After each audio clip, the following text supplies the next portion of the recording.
Welcome to a special edition of West Wing Week, Dispatches Europe.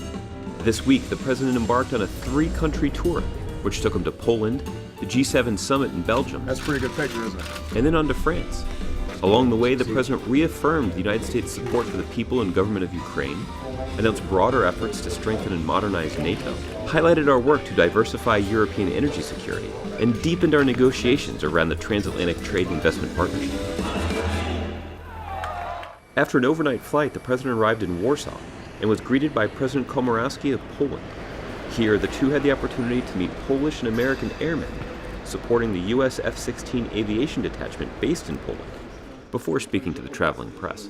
I'm starting the visit here because our commitment to Poland's security, as well as the security of our allies in Central and Eastern Europe, is a cornerstone of our own security, and it is sacrosanct.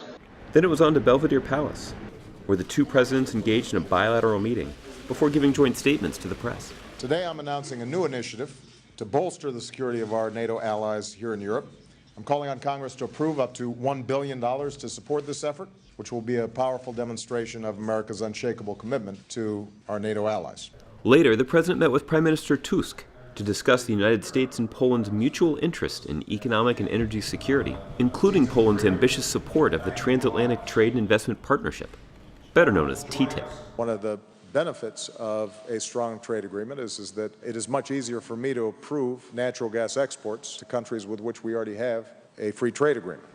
Afterwards, the President traveled to the presidential palace for the Solidarity Working Lunch with 10 Central and Eastern European leaders.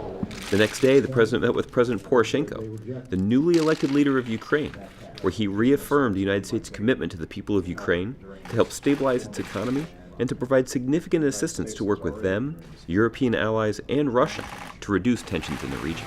Before departing for Royal Castle, the President met with U.S. Embassy staff and their families to thank them for the tireless work they do in support of American diplomacy in Warsaw. In Castle Square, the President took part in an event honoring Poland's commitment to democracy and human rights during an official celebration of the 25th anniversary of democratic elections. So Poland reminds us that sometimes the smallest steps, however imperfect, can ultimately tear down walls, can ultimately transform the world. Then it was on to Brussels, Belgium, and a meeting with the King and Prime Minister ahead of the G7 summit. That evening, the President participated in a working dinner of G7 leaders. The next day, the President attended G7 meetings on the global economy and energy and climate issues. This included expanded discussions on how to move forward on energy diversification and cooperation among G7 countries and the United States and Europe more broadly.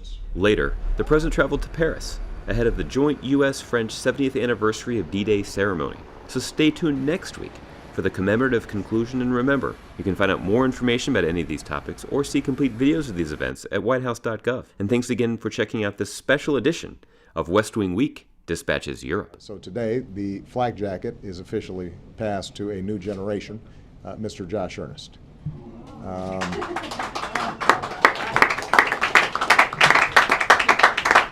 Josh is the coach's son from Kansas City. He still roots for the Royals, I guess. As you know, his name describes his demeanor. Josh is an earnest guy, and you can't find just a nicer individual, even outside of Washington.